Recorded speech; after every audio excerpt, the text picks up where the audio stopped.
Olá, boa noite, tudo bem? Aqui é a Janusa Pereira e hoje eu vou falar com vocês sobre os fundamentos do gerenciamento de projetos. Vou falar sobre o conceito de projeto, a diferença entre projeto e processo, o que é gerenciar projetos. Vou falar também sobre os processos importantes no gerenciamento de projetos, como esses projetos eles são agrupados em grupos de processos e também nas áreas do conhecimento. Vou falar também sobre as principais dúvidas que as pessoas têm, a diferença entre os grupos de processos e as fases de um projeto. Então, se você estiver assistindo agora ao vivo pelo meu Instagram, eu te convido depois a entrar no meu canal do YouTube, @JanusaPereira, e essa live depois vai para o YouTube. Então, se você já está assistindo aqui pelo YouTube, eu te convido a poder curtir o meu canal para poder ficar por dentro de todos os novos vídeos, tá ok? Vamos lá. O primeiro ponto que às vezes muita gente se confunde se uma determinada realização em uma organização é um projeto ou não é um projeto, se aquilo é algo rotineiro ou se realmente vai transformar a organização. Isso acontece, tá? Por mais que vocês acreditem que não, mas eu que tô sempre na consultoria, em diversas organizações, eu vejo que algumas atividades, por exemplo, muita gente não consegue diferenciar se é, por exemplo, uma rotina de manutenção ou se é um projeto de investimento. E eu sempre convido as pessoas a irem mesmo nos fundamentos, na base do conceito, até para poder entender se aquela atividade deve ou não ser considerada um projeto. Vamos lá. O projeto, no meu entendimento, é quando um grupo de pessoas eles se organizam de uma forma ordenada para poder, durante um certo tempo, fazer alguma coisa e atingir um determinado objetivo específico, tá? Então, ao tratar do conceito de projeto, a gente está lidando com pessoas. Sim, isso é muito importante, o fato do projeto ser feito por pessoas, porque isso envolve a importância das habilidades interpessoais no gerenciamento dos projetos. É importante também saber que o projeto ele é temporário. E aí vocês podem falar, Janusa, mas é meio óbvio que o projeto é temporário. Nem sempre, na prática, nas organizações, nem sempre isso é tão óbvio. Tem uma situação que é muito vista dentro das empresas, que é um projeto cujo escopo não encerra. Ou seja, é aberta uma conta, por exemplo, específica para uma determinada atividade com um tempo definido, que seria um projeto, por exemplo, e de repente as pessoas vão acrescentando escopo, e aquilo nunca mais termina e acaba quase que virando uma rotina dentro da organização. Então, esse conceito de que o projeto ele tem um término, de que o projeto tem um início e um fim bem definidos, é muito importante. E outra dúvida também que sempre paira nas organizações é o fato de um projeto ter um resultado exclusivo.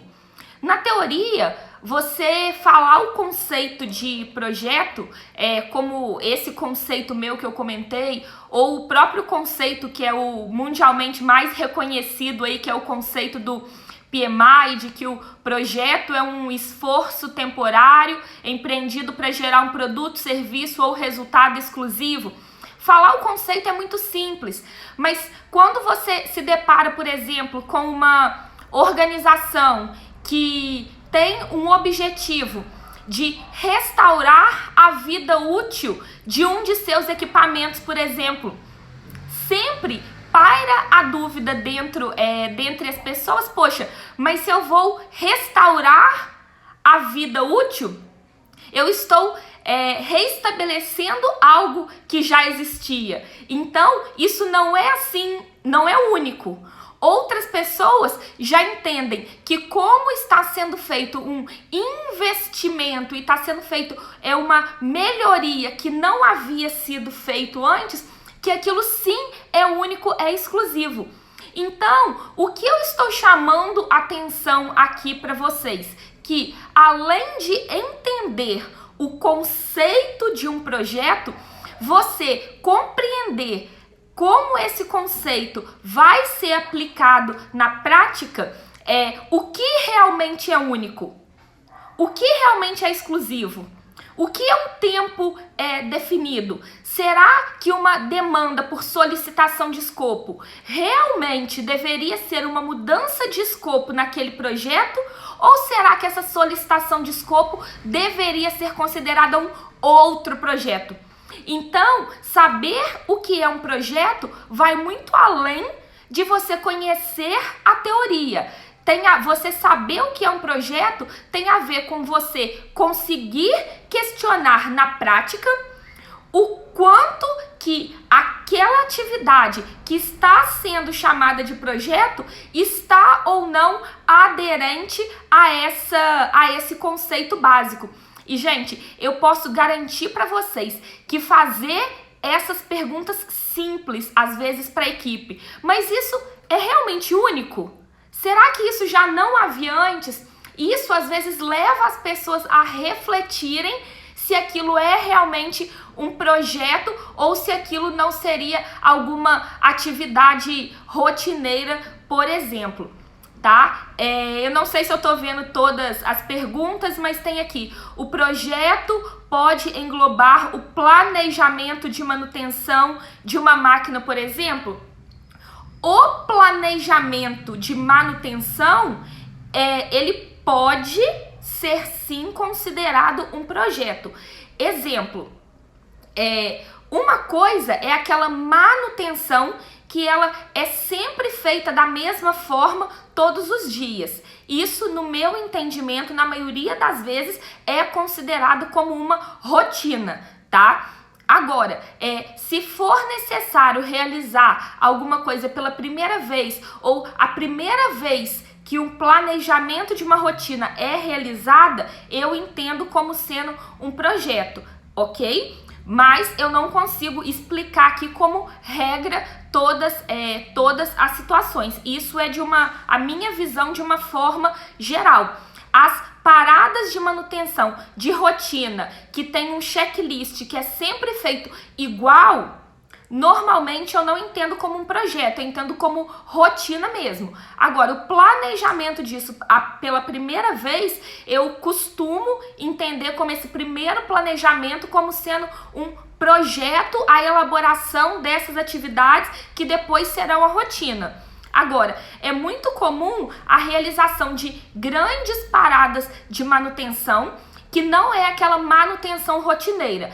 Essas grandes paradas eu entendo sim como sendo projeto. É uma coisa que, inclusive, na Sigma Gerenciamento de Projetos, que é uma empresa que eu sou sócia, a gente atua muito com o gerenciamento de grandes paradas por ser algo exclusivo, ou seja, não são aquelas atividades que sempre acontecem da mesma forma, é uma atividade nova. E aí, pelo conceito de projeto, que o projeto ele tem pelo menos alguma característica-chave exclusiva, pode sim ser considerado como projeto, tá? E, como eu disse, o projeto ele é sempre único, então ele tem sempre algum elemento novo. E se ele tem um elemento novo, a chance de acontecer riscos, a necessidade de um planejamento maior e de um gerenciamento mais efetivo é muito grande. Daí entra a importância de se gerenciar os projetos. E da mesma forma que se gerencia qualquer equipe operacional, da mesma forma que se gerencia um negócio, assim também acontece com o gerenciamento de projetos. Gente, gerenciar um projeto envolve uma gestão técnica, envolve uma gestão de pessoas, envolve a aplicação de conhecimentos, que aí, como eu disse, podem ser tanto conhecimentos de gestão, quanto conhecimentos que envolvem o negócio, quanto conhecimentos que envolvem o produto daquilo que vai ser produzido pelo projeto. Envolve a aplicação de ferramentas, sejam softwares de gestão, sejam softwares para cronograma, seja um Excel, seja o Trello, seja um mapa mental. Então, assim, diversas ferramentas para poder esse projeto acontecer. A aplicação de habilidades, a aplicação de técnicas, sejam técnicas de gestão, sejam técnicas referentes à execução do produto, do projeto. Enfim, a gestão de um projeto, ela é similar a uma gestão de um negócio, de um processo, de qualquer outra área, que implica no gerente do projeto aplicar conhecimentos, habilidades, ferramentas e técnicas.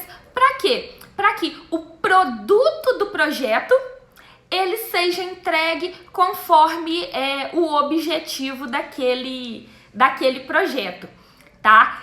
E para que essa gestão aconteça, existem algumas boas práticas. Eu vou citar aqui as boas práticas que são sugeridas pelo PMI, que é o Project Management Institute, que é a maior associação de gerentes de projetos do mundo, que é uma organização americana.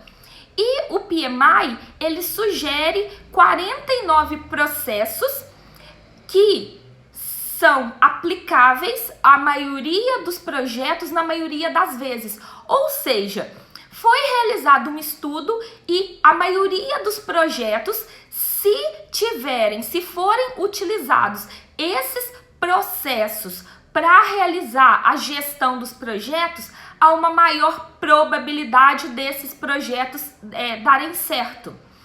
E são 49 esses processos, essas boas práticas, e esses 49 processos, eles estão listados em um guia de boas práticas em gerenciamento de projetos, ou Project Management Body of Knowledge, que significa, Guia do Conhecimento em Gerenciamento de Projetos, ou, abreviando, seria o PMBOK, tá, gente? Não é PMBOK, não, é PMBOK. E, por uma questão didática, esses 49 processos, eles são organizados de duas maneiras. Uma forma de organizar esses processos é através dos grupos de processos, que seria o grupo de processos de iniciação, o grupo de processos de planejamento, o grupo de processos de execução, o grupo de processos de monitoramento e controle e o grupo de processos de encerramento, tá? Essa é uma forma de organizar esses 49 processos. A outra forma de organizar esses 49 processos é através das áreas do conhecimento. São 10 áreas do conhecimento aplicáveis também à maioria dos projetos, na maioria das vezes, que seria o gerenciamento da integração, gerenciamento do escopo do projeto, gerenciamento do cronograma do projeto, gerenciamento dos custos do projeto, gerenciamento da qualidade do projeto, gerenciamento das comunicações, gerenciamento dos recursos, gerenciamento das partes interessadas, gerenciamento dos riscos e gerenciamento das aquisições. Por isso, gerenciar um projeto é tão desafiador. Por quê?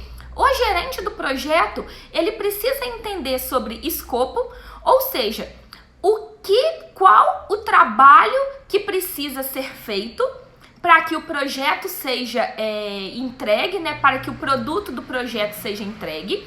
e quais são as descrições, as características-chave desse produto.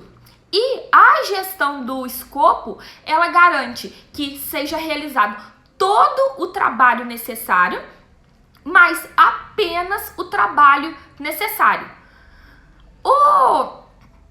O gerenciamento do cronograma, ele envolve em entregar esse produto, né, dentro do prazo necessário, na data necessária, seja essa data um requisito do cliente, seja essa data algum requisito contratual, por exemplo. E o gerenciamento do cronograma, ele envolve não apenas a data, né, da entrega final, mas também todos os marcos necessários para essa entrega. Existe também o gerenciamento dos custos, que tem a ver com entregar esse projeto, né, esse produto, dentro de um orçamento previamente estabelecido.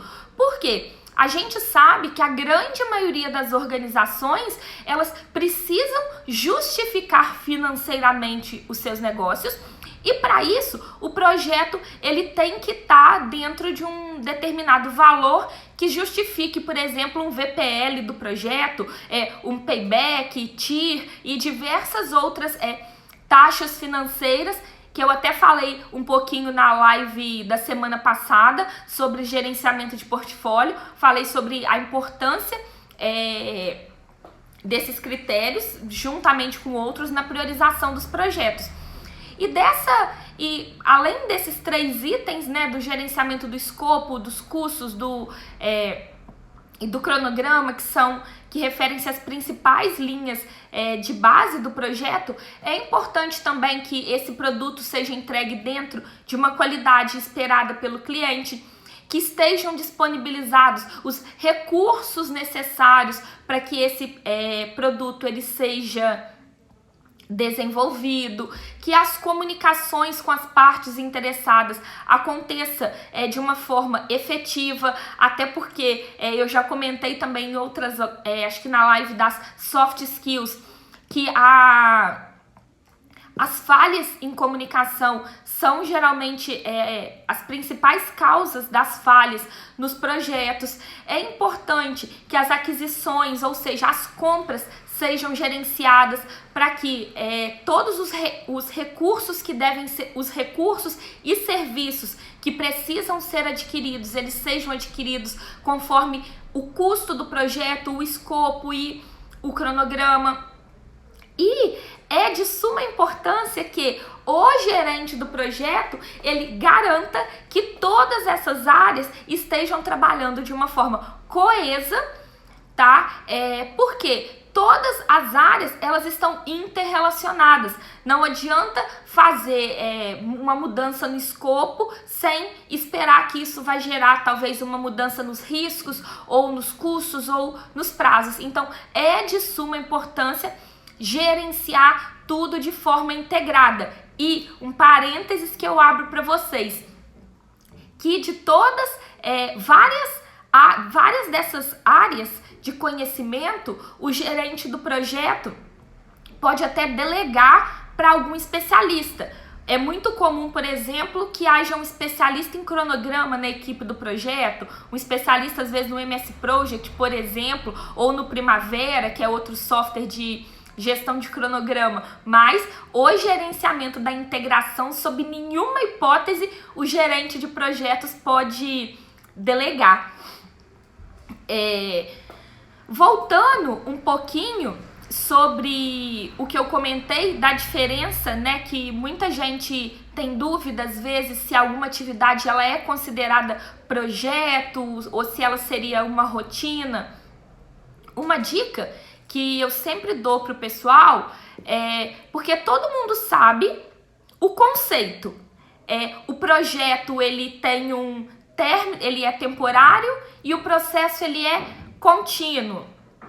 O projeto ele é único e o processo ele é repetitivo, mas o entendimento nisso na prática ele nem sempre é tão claro. Então, qual é a pergunta que eu sugiro que as pessoas se façam? Qual que é a análise que eu sugiro? Em um projeto, quando o produto do projeto é entregue, o objetivo final da organização, né, com aquele projeto, ele é atingido. Exemplo, se o seu projeto é construir uma fábrica de carros, quando aquela fábrica fica pronta, o objetivo estratégico, que provavelmente era de expansão, ele foi atingido, tá? Agora, quando um carro ele é produzido, o objetivo estratégico geralmente não foi atingido.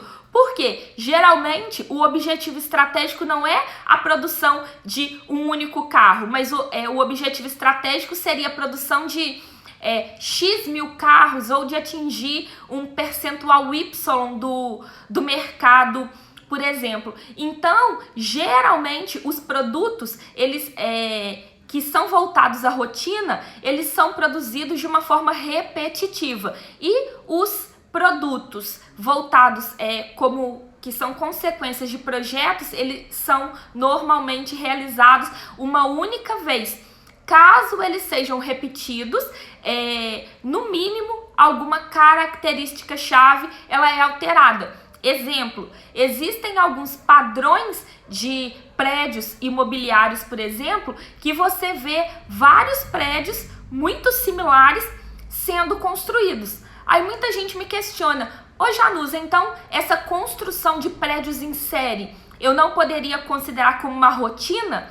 Eu digo que não, porque uma das características-chave, pelo menos, que seria a localização, ela necessariamente foi alterada. Por isso não é considerado rotina, tá? Essa questão das características chaves também é muito legal. E uma outra coisa que desses fundamentos eu vejo as pessoas se confundindo é com relação ao ciclo de vida. Por quê? Existe o ciclo de vida do projeto e existe o ciclo de vida do produto. Nem sempre o produto de um projeto, ele é uma coisa perpétua, perene ou de longa duração. Exemplo, quando o produto de um projeto é uma construção, uma grande obra, geralmente aquele produto ele tem uma vida muito longa. Só que, por exemplo, o produto de um projeto pode ser um show. E um show, ele só vai durar, às vezes, uma única noite. Às vezes, foi realizado um planejamento enorme, tá? A fase de execução, ela durou, por exemplo, uma noite e depois aquele produto, ele não vai ser perene, ele não vai se manter. Então, o produto de um projeto, ele tanto pode ser algo que vai durar muito tempo, como ele pode ser algo que não vai se perpetuar, como esses exemplos que eu dei de uma grande obra ou de um show, por exemplo. E as fases de um projeto, elas podem ser quantas você quiser. O seu projeto, você sabe quantas fases ele deve ter para que você melhor o gerencie. Porém, sugere-se, e aí não é uma sugestão da Januza, é uma sugestão que vem desse guia que eu comentei, né, que é esse guia PMBOK das boas práticas, sugere-se que um projeto tenha pelo menos 4 fases, que seria a primeira fase de preparação, que é onde o destino ele é definido, ou seja, para onde vocês querem ir? Qual o objetivo desse projeto? Nesta fase de preparação, geralmente é elaborado o chamado TAP, que é o termo de abertura do projeto, que seria como a identidade dos projetos. Todo mundo tem RG, não tem? O seu RG diz o quê? Diz quem é você e diz quem são seus pais. O RG, ele oficializa a sua existência, digamos assim, tipo, ele te dá uma identidade, um registro perante o mundo. E o termo de abertura do projeto nada mais é do que um RG do projeto. Por quê? Ele oficializa a existência do projeto na organização, ele diz qual que é o objetivo do projeto, ou seja, para onde que aquele projeto tá querendo ir, para que ele existe na organização, e ele formaliza quem é o gerente do projeto, ou seja, quem que é o pai da criança, né? Uma vez definido o destino, é o momento de definir como chegar àquele destino. E o grande ponto é que muita gente negligencia a fase de preparação, tá? Que também pode ser chamada de iniciação, e já vai direto para o planejamento, que é o que a maioria das pessoas conhece como sendo a gestão de projetos, que é elaborar cronograma, elaborar orçamento, identificar os recursos necessários. Mas, gente, sabe qual que é o principal erro das pessoas? É começar a planejar uma coisa que eles nem sabem o que. Aí começa a fazer cronograma, começa a escrever escopo, mas nem sabe para que tá fazendo aquilo. Aí o que acontece? Desperdiça recurso. Eu já cansei de chegar em cliente, o pessoal falando, não, tá tudo certo, o escopo tá todo redondo. Aí você une as partes interessadas e cada um tem um entendimento completamente diferente do objetivo daquele projeto. Aí eu te pergunto, aí as pessoas começam a falar assim, planejamento não dá certo, fizemos planejamento, colocamos ali estagiário para fazer planejamento, colocamos 3 analistas para fazer planejamento e ninguém usou o planejamento. Claro que não usou. Planejar uma coisa sem nem saber qual que era o objetivo daquele planejamento. É muito possível que estava sendo feito um planejamento não tão coerente e, logicamente, aquilo não ia ser usado. Então, após o alinhamento da preparação, aí sim deve ser realizado o planejamento e deve-se planejar envolvendo todas as partes interessadas. As grandes entregas da fase de planejamento, eu diria que é a EAP. O que é a EAP? A EAP é uma árvore de entregas finais, ou seja, é uma forma visual da gente apresentar todas as grandes entregas daquele projeto. A EAP, que significa Estrutura Analítica do Projeto, é uma boa prática de suma importância na gestão dos projetos, tá, gente? Eu sugiro muito que vocês utilizem um mapa mental para elaborar essa EAP e que façam a EAP junto com todas as partes interessadas, faz, refaz, valida, revalida, e só depois que a EAP estiver pelo menos muito bem encaminhada, que vocês começam a detalhar o cronograma e o orçamento a partir daquela EAP.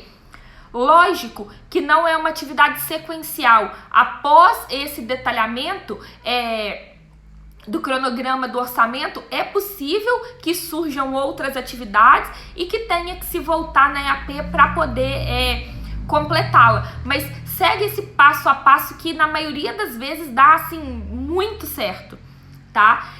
Uma vez essa preparação feita, aí sim é a hora de ir para execução do projeto. E durante a execução é de suma importância que hajam as reuniões de acompanhamento. Para quê? Para poder garantir se o que está sendo executado está de acordo com o que foi planejado, possibilitando ao gerente do projeto retomar o curso do projeto caso algo saia do planejado. E após após a execução, tudo tendo dado certo, é hora de registrar as lições aprendidas e de comemorar. Muita gente me pergunta o seguinte: Janusa, você falou aí da preparação, do planejamento, da execução, do encerramento. Cadê o monitoramento e controle como fase do projeto? Gente, pelo amor de Deus, monitoramento e controle não é fase de projeto. Monitoramento e controle é grupo de processos, ok? Dentro de todas as fases, nós temos todos os grupos de processos, Isso mesmo. Lá na preparação, o que a gente está fazendo na preparação? A gente não está definindo o rumo do projeto? Imagina que a preparação seja para uma obra e que lá no início vocês precisem definir em qual terreno, em qual local que a obra vai ser feita. Sim, essa é uma decisão que ou ela é realizada antes do projeto ou lá na preparação. Então, muitas vezes, para avaliar se aquele terreno ele é, por exemplo, realmente apto para construção, é importante às vezes realizar uma sondagem, topografia, análise de background. Então, na fase de preparação ainda, vocês vão elaborar um escopo, por exemplo, para uma sondagem, vocês vão planejar a sondagem, vocês vão fazer o orçamento da sondagem, vocês vão executar a contratação da sondagem, vocês vão executar a sondagem, vocês vão monitorar e controlar a sondagem, vocês vão reportar o desempenho da sondagem, vocês vão gerenciar a equipe para aquele serviço e vocês vão encerrar aquele serviço da sondagem. Então, mesmo ainda na fase de preparação, ou também pode chamar essa fase de iniciação, vocês vão ter atividades de todos os grupos de processos. Então, gente, grupo de processos e fase são duas coisas diferentes. Em todas as fases, pode haver atividades de todos os grupos de processos. Então, pelo amor de Deus, não quero mais ninguém me chamando monitoramento e controle de fase, ok? Agora, é possível que em algum projeto, se vocês quiserem colocar, por exemplo, uma fase de teste entre a execução e o encerramento, é possível. Em grandes obras, por exemplo, é comum, ou em obras industriais, é comum uma fase de comissionamento ou de startup, é possível. Agora, isso é uma fase que, como eu disse, no seu projeto você pode ter 100 fases se você quiser, desde que tenha as 4 principais que eu comentei. Mas isso não tem a ver com se a fase de uma fase de monitoramento e controle, que na verdade é um grupo de processos. Então, se você tiver 50 fases no seu projeto, você vai ter os 5 grupos de processos rodando em cada uma dessas fases, ok? Bom, então na live de hoje eu passei aqui para vocês alguns dos principais conceitos sobre gerenciamento de projetos. E aí eu peço vocês que me sigam aqui no Instagram, @JanusaPereira, e que também se inscrevam no meu canal do YouTube, Janusa Pereira, assinem o sininho aí para receberem as notificações e podem me mandar quaisquer dúvidas que vocês tiverem, sugestões também de temas para os vídeos e para as demais lives. Agradeço aí a presença de todo mundo que me assistiu ao vivo e também de quem estiver assistindo o vídeo depois pelo meu canal do YouTube. Muito obrigada e até o próximo vídeo.